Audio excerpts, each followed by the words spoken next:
nice. These were the ingredients chosen to create the perfect little girl. But Professor Utonium accidentally added an extra ingredient to the concoction. Feminism. And thus, Beyonce was born!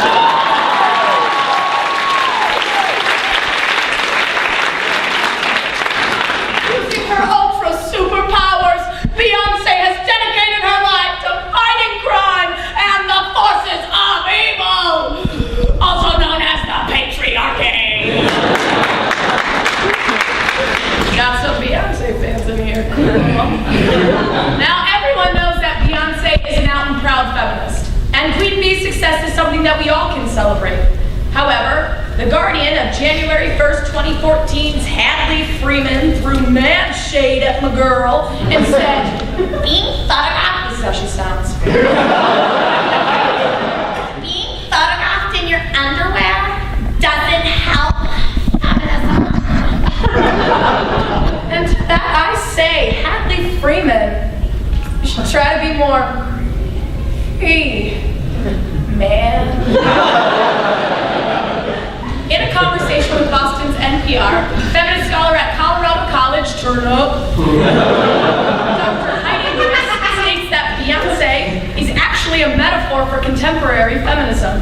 Because instead of arguing about her themes of women empowerment and gender equality, we are arguing whether she is a feminist at all. Indeed, some call her a bad feminist.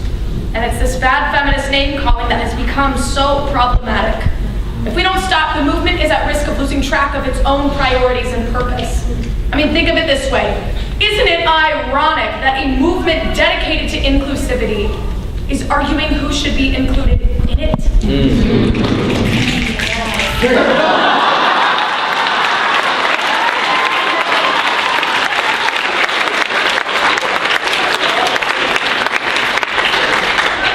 We need to stop calling each other bad feminists. You need to start calling me. You don't like this? That's fine. Okay. So today,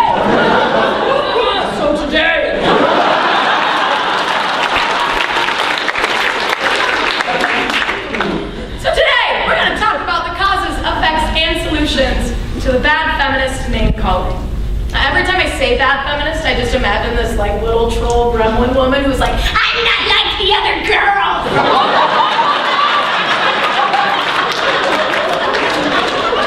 I just needed a segue over here. Now we're in causes. There are two. First is exploding popularity.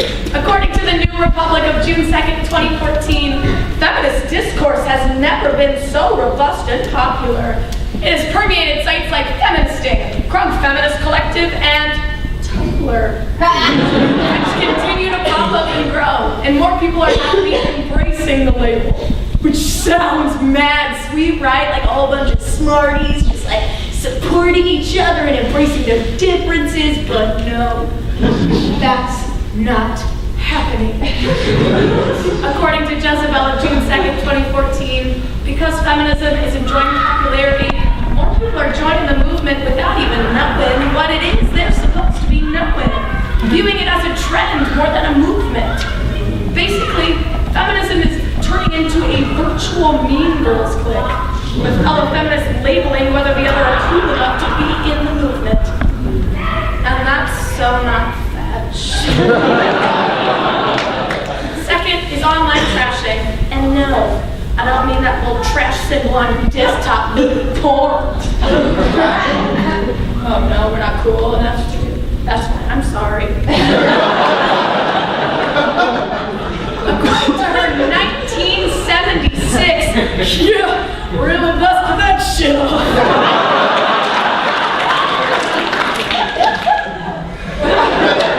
Her article in this magazine, feminist scholar Joe Goodman states that trashing, basically like the old school version of calling people bad feminists, was the dark side of feminism. You're a slut.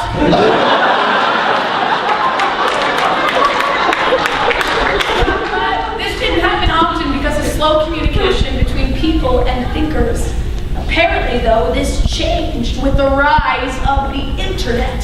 Fellow feminists bashing each other almost immediately in 140 characters or less. Hashtag salty. In essence, the speed of online communication has made feminism more petty than progressive. That was an alliteration. Now let's go to the left for some effects. Oh my God, I know you guys. When I was writing this speech, I was like, Sami, do not put Beyonce lyrics in there as a joke. That's weak. You're weak.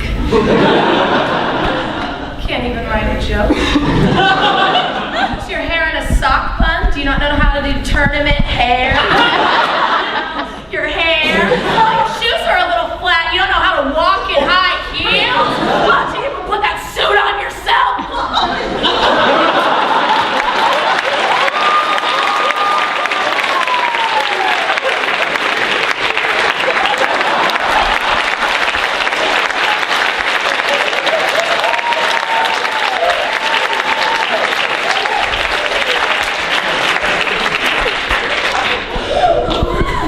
That really affected me.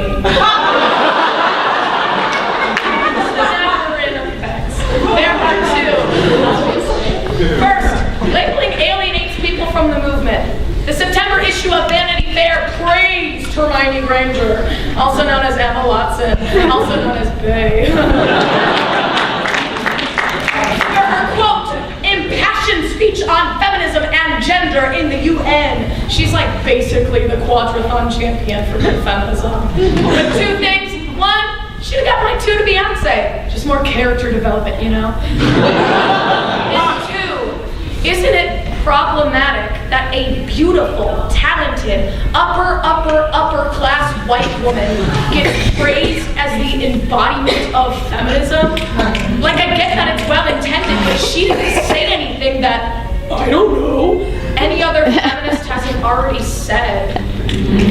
As Roxane Gay writes in her book, Bad Feminist, it's the glorification of good feminism, clean cut and respectable, that alienates people like Roxane, poor, black, queer women. Calling others bad feminist or even good feminist sets unnecessary boundaries for the movement. And it's this name calling that can put those who need the movement the most on the outside looking in. Second is policing women's choices.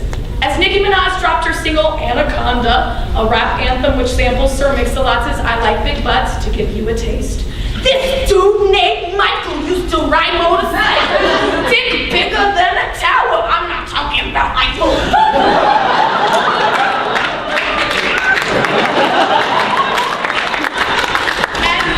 And she claims it as feminist because it reclaimed her sexual liberation. According to Aristotle of August 15th, 2014, Nicki found herself at the center of criticism because of her sexual, violent lyrics. And she's not the only feminist who's received backlash. For example, I am a feminist, but I still like Eminem.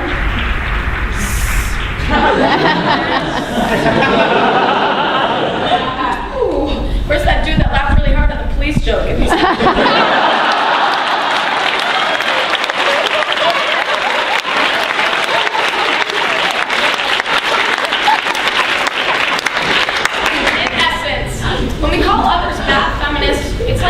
That they've chosen the wrong role to play in the movement, and that we know better than them. Last time I checked, that sounds like oppression. Yes. Okay, so you guys know when Beyonce was at the Music Awards, and they had the big feminist thing behind her, and she came out on that cool spinny thing? Do you know what I'm talking about? Yes. Jesus, come on, give me some answers. 100 of you in here, you're all like, okay, so you remember that? Imagine that there's a big feminist thing behind you.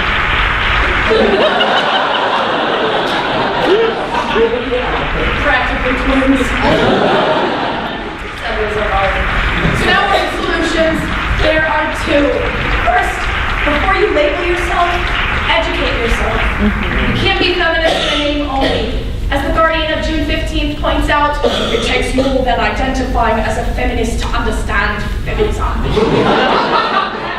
British accent. So familiarize yourself with the works of Mill, Butler, and so many others, to see where you stand in the movement in a modern context. Feminism is an incredible movement with a wide range of ideas and perspectives. We should always be working to understand them. Second, we need to reevaluate how we speak to other feminists. Now with our newfound grounding of feminism, we can start walking the walk and talking the talk, hopefully better than this. As Roxane Gay writes in her book, Bad Feminist, clearly I really like this book.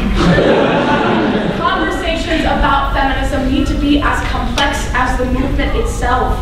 So have them online, in person, by pigeon. I don't know. When I say conversations, I don't mean bashing people on Neopets. That's how they died. Did she leave? Now I just look like a dick.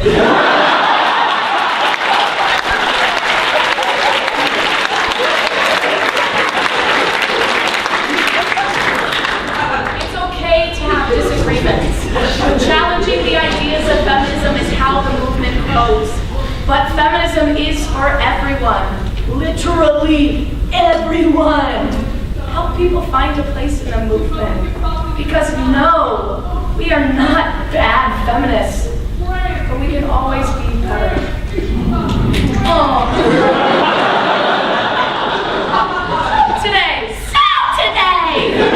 we have talked about the causes, effects, and solutions to the bad feminist. Now, I love having conversations about Beyonce. I love it. And contemporary feminism. I would just never label Beyonce or anyone else a good or bad feminist or not.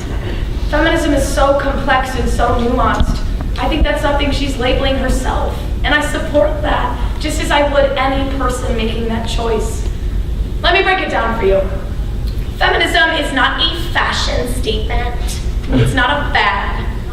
It's a living movement that transcends the individual.